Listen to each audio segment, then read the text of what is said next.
Very good afternoon. ये हमारा research methodology course work examination question paper है।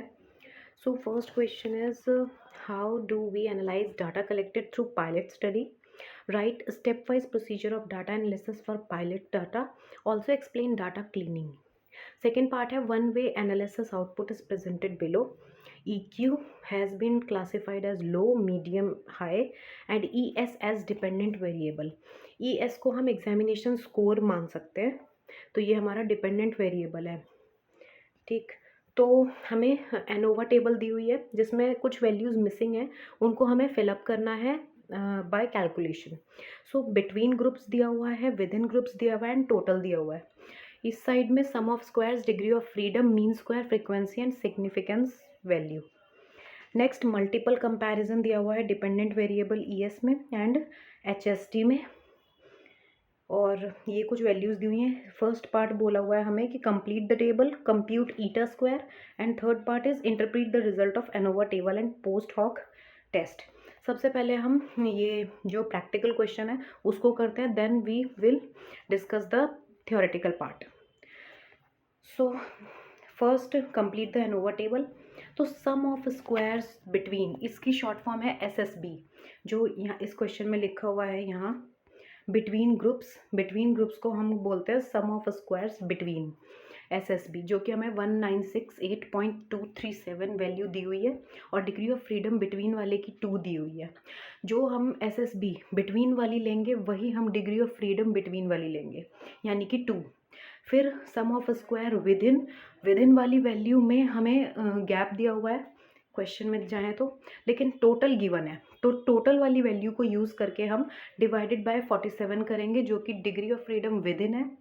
So total SS निकालेंगे अब, SSB प्लस SSW, जो कि आएगा 1401.6.317. नेक्स्ट है कंप्यूट मीन स्क्वायर निकालेंगे. अब इसी का ही पार्ट है ये, इसी की क्वेश्चन के विद इन है, ऐसा नहीं हम सेकेंड पार्ट पर पहुंच गए. अभी कंप्यूट मीन स्क्वायर करेंगे. मीन स्क्वायर बिटवीन वाले का फॉर्मूला है sum of square between divided by degree of freedom between. जो ऊपर बिटवीन लेंगे, ऊपर नीचे भी डिनोमिनेटर में भी बिटवीन लेंगे, और जो विद इन वाला है वो विद इन वाला सेपरेट करेंगे. सो 1968.237 डिवाइडेड बाई 2, तो वैल्यू आ गई. फिर ऐसे ही विद इन की वैल्यू आ गई. अब हम कंप्यूट F करेंगे, तो mean square between divided bye mean square with in, तो 984.1185 डिवाइडेड बाय 256.342, जो कि आ गया हमारा F की वैल्यू 3.8391. अब इस टेबल में वैल्यूज़ को पुट कर दिया हमने, हमारी F की वैल्यू भी आ गई, सिग्निफिकेंस वैल्यू भी आ गई, सम ऑफ स्क्वायर वाला टेबल भी हो गया फिल, और degree of freedom 49. Next compute effect size, जो कि ईटा स्क्वायर हमारा सेकंड पोर्शन है, उसको हमने इवेल्युएट करना है. तो eta square measures the proportion of total variance explained by the group factor. उस ग्रुप फैक्टर में कितना वेरिएंस है उसको एक्सप्लेन करने के लिए इस ईटा स्क्वायर का हम इवेल्युएशन करेंगे. फॉर्मूला क्या है, n square SS between upon में SS टोटल आएगा. टोटल हम निकाल चुके हैं, SS बिटवीन हमें गिवन था ऑलरेडी, तो हमारा ईटा स्क्वायर आ गया 0.1404. इंटरप्रिटेशन अगर हम लिखें, जो कि हर प्रैक्टिकल सॉल्यूशन के बाद हमें देना ही होता है एग्जाम में, तो ANOVA produced a significant F statistics F, जो कि वैल्यू है 2 और 47 हमें गिवन है बिटवीन में और विद इन में, तो 3.84. रिपोर्टेड P वैल्यू कितने हैं, 0.015. There is a statistically significant difference in the dependent variable ES between at least 2 of the EQ groups at 0.05 level. And next अगर देखें, क्योंकि जो एनोवा है वो हमें क्या बताता है कि कुछ मीन्स डिफर कर रहे हैं, तो इसको हम फिर पोस्ट हॉक टकी HSD जो हमारा टेस्ट है उससे हम टेस्ट करते हैं result to see which group pair differs. कौन सा पेयर उसका डिफर कर रहा है, कौन सा सेम है. जो सेम वाला है उसको हम स्किप कर देते हैं और जो डिफर वाला है उसकी इवेल्युएशन करते हैं. तो इसलिए सिग्निफिकेंट डिफरेंस टेस्ट को बोलते हैं, जो कि डिफरेंसेस को मेजर करने के लिए यूज़ होता है. अब हम इंटरप्रीट करें अगर इस टकी HSD टेस्ट को, तो टेबल के थ्रू, तो 1 वर्सेस 2, 1 वर्सेस 3 और 2 वर्सेस 3, इसको ऐसे हम डिफाइन करते हैं। तो मीन डिफरेंस क्या है हमारा, -4.840, स्टैंडर्ड एरर है 4.637, सिग्निफिकेंस 0.553। ये आई कहाँ से सारी वैल्यूज, ये हमें इस टेबल में गिवन है। ये देखो 2 अगर हम बोलें EQ दिया हुआ है और फिर आई कॉलम है, एक J कॉलम है, 2 वर्सेस 3, 1 वर्सेस 3 और 1 वर्सेस 2, ऐसे करके हमने एक एक डिफरेंट पार्ट को एक्सप्लेन किया है।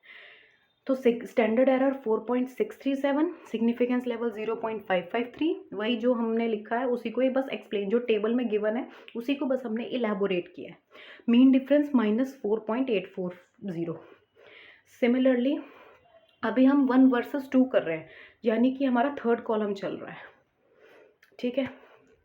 उसके बाद not significant, P value is greater than 0.5, no evidence of difference group 1 and group 2। उसके बाद 1 वर्सेस 3 देखेंगे तो सिमिलरली वही वैल्यूज डालेंगे जो हमें टेबल में गिवन है, -17.024, standard error 5.627, significance 0.011, 95% CI, significant है एट 0.05 पे। Group 3 mean is 17.024 units, higher than group 1, ठीक।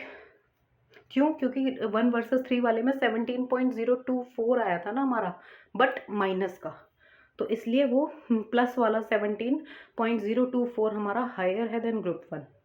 तो बिकॉज I माइनस जे यानी कि 1 वर्सेस 3 इज नेगेटिव, इक्विवेलेंटली 3 - 1, जो प्लस वाली वैल्यूज़ हैं वही हमें नेगेटिव में दी हुई हैं, तो डज नॉट इंक्लूड ज़ीरो, इसमें ज़ीरो इंक्लूड ही नहीं है। तो 2 वर्सेस 3 में अगर हम देखें तो मीन डिफरेंसेस जो भी टेबल वाली वैल्यूज़ हैं उन्हीं को पुट कर देंगे। अब हमें क्या बोला है कि not significant at 0.05, P value 0.95, suggestive P value 0.10 से कम है, तो इसलिए CI इंक्लूड करता है 0। Symmetric entries 3 versus 1 etcetera shows the same comparison reversed. 3 versus 1 वाले में क्या था, जो -17.024 थी, और फर्स्ट वाले में क्या थी, +17.024, तो वो कह रहा है कि 0 इंक्लूड नहीं है इसमें। तो प्रैक्टिकल इम्प्लीकेशन अगर हम डिस्कस करें तो क्या होगी, only statistically significant pairwise differences at P smaller than 0.05 is between group 1 यानी कि लो वाला एंड ग्रुप 3 यानी कि हाई वाला। तो high EQ group has significantly higher examination scores than the low EQ group by about 17 points. हमने पूरा 17 points लिया है क्योंकि डेसिमल के बाद वाली वैल्यूज़ को इंक्लूड हम नहीं करेंगे। तो difference between medium and high is not statistically significant is 0.05 through it trends in the same direction, same direction में जा रहे हैं वो। इतना हमें समझ आ गया था कि सेम डायरेक्शन में तो हैं, बट नेगेटिव वैल्यू और positive value. Medium versus low is not significant, ठीक है। मीडियम और लो वाली वैल्यूज़ को हम सिग्निफिकेंट नहीं मानेंगे। अब सेकंड जो फर्स्ट पार्ट था हमारा, how do we analyse data collected through pilot study, right step wise procedure of data analysis for pilot data.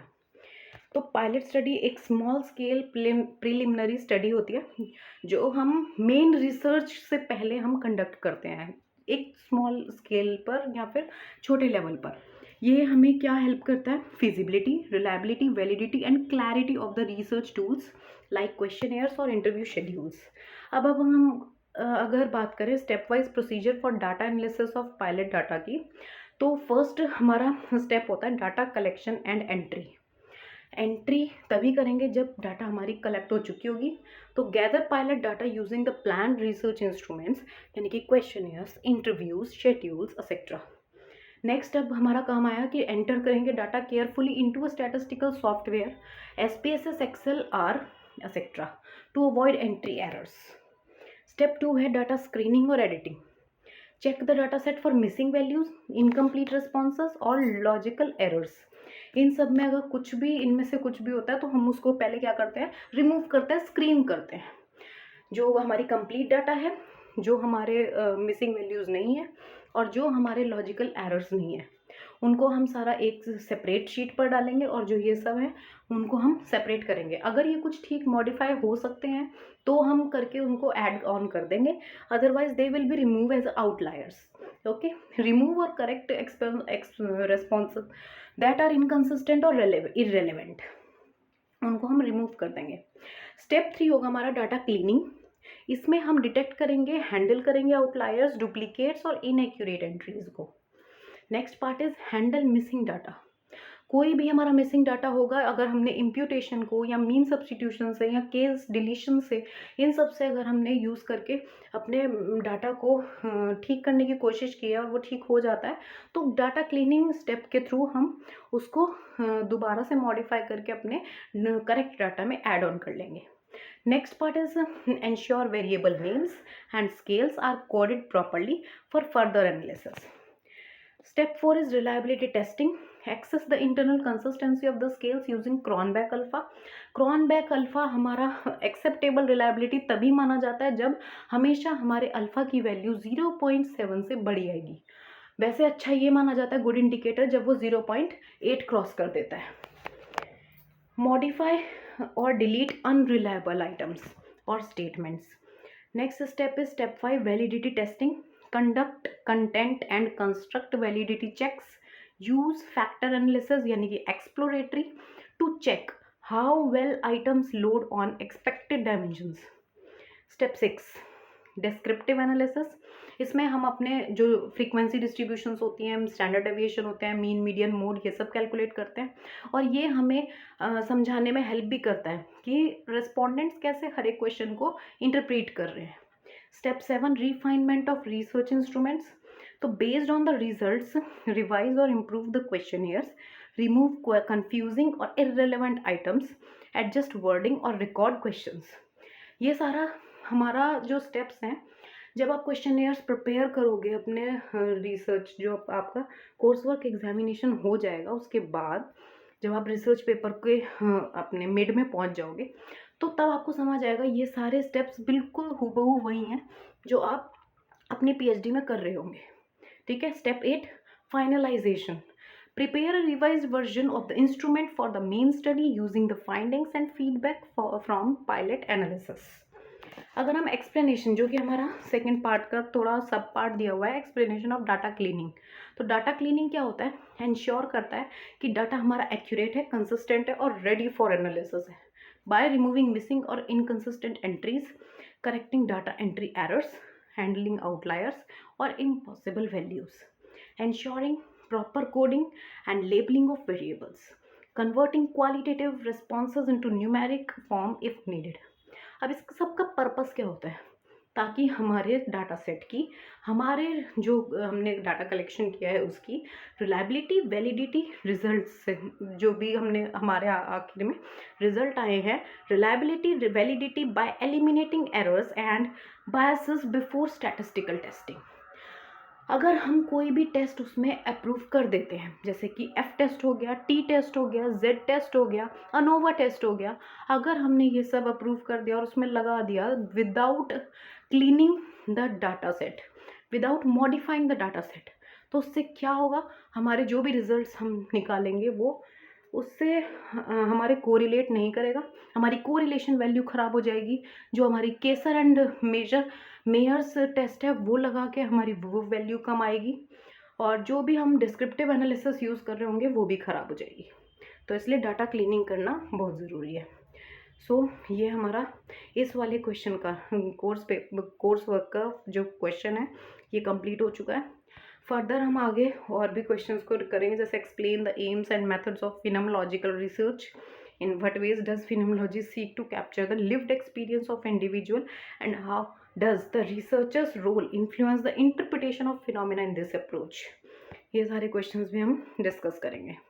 Okay, thank you so much.